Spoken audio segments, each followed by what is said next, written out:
name is Rebekah Jacob. I own and direct Rebekah Jacob Gallery in historic downtown Charleston. And this week we're talking about Tim Hussey, who recently had a show here focusing on his works on paper called Paper Stains. This is a new concept because so many clients who come through the gallery want to interact more with Tim and ask him more questions about his process. So it's a way for them to be more involved and to get to know Tim personally. Tim is very non-conventional in the mediums that he chooses, from coffee to inks to industrial paints. So literally sometimes he's staining the paper. I always had an aversion to art supplies for sure. I think of art supplies as meaning this is this little thing you do that does separate you from other people. So it turned me off from it, I think that has everything to do with the materials I use now, I've just gotten to where I can walk into an art supplies store and actually say, I'll buy this color and this brush because they are indeed the best for this process.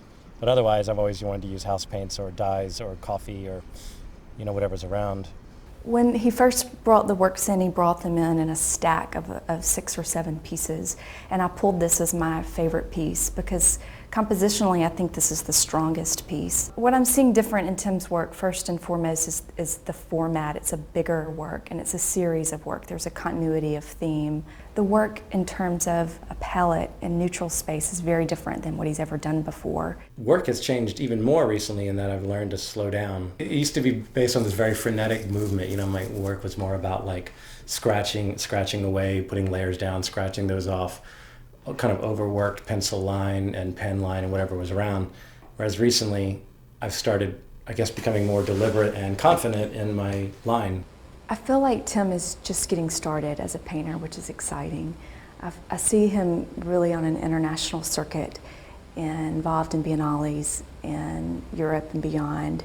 He is being collected by very serious, savvy connoisseurs. And if he keeps progressing at this level, he will be a very important and significant name in 5 or 10 years on a global scale, I think.